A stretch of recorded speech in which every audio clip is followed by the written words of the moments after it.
ആലപ്പുഴ പുല്ലുകുളങ്ങരയിൽ തെരഞ്ഞെടുപ്പ് ഡ്യൂട്ടിയിലുണ്ടായിരുന്ന പോലീസിനെ ആക്രമിച്ച കേസിൽ 5 പേർ അറസ്റ്റിൽ. പോളിംഗ് ബൂത്തിലുണ്ടായിരുന്ന കാപ്പ കേസിലെ പ്രതിയെ പിടികൂടുന്നതിനിടയിലാണ് ആക്രമണമുണ്ടായത്. പ്രതികളെ റിമാൻഡ്. ലോക്സഭാ തെരഞ്ഞെടുപ്പ് ദിവസമായ വെള്ളിയാഴ്ച വൈകിട്ടാണ് സംഭവം. ഹരിപ്പാട് പോലീസ് സ്റ്റേഷൻ പരിധിയിൽ മയക്കുമരുന്ന് കേസിലെ പ്രതിയായ ശ്യാംലാലിനെ കാപ്പ ചുമത്തി പോലീസ് 1 വർഷത്തേക്ക് നാടുകടത്തിയിരുന്നു. പുല്ലുകുളങ്ങര LP സ്കൂളിലെ ബൂത്തിൽ അറസ്റ്റ് വാറണ്ട് നിലനിന്നിരുന്ന ശ്യാംലാൽ എത്തിയിരുന്നു.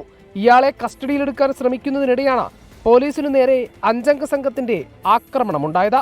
സംഘർഷത്തിനിടെ ശ്യാംലാൽ കടന്നുകളയുകയും ചെയ്തു. ശ്യാംലാലിന്റെ സുഹൃത്തുക്കളാണ് ആക്രമിച്ചതെന്നാണ് പോലീസിന്റെ സംശയം. കനകക്കുന്ന് പോലീസ് നടത്തിയ അന്വേഷണത്തിനൊടുവിലാണ് ഒളിവിൽ പോയ കണ്ടല്ലൂർ സ്വദേശികളായ കൃഷ്ണരാജ്, ഗോകുൽ, സുധിൻ ബാബു, അഖിൽ, അനന്തു എന്നിവരെ പിടികൂടിയത്. പ്രതികളെ ഹരിപ്പാട് 1-ാം ക്ലാസ് കോടതി റിമാൻഡ് ചെയ്തു.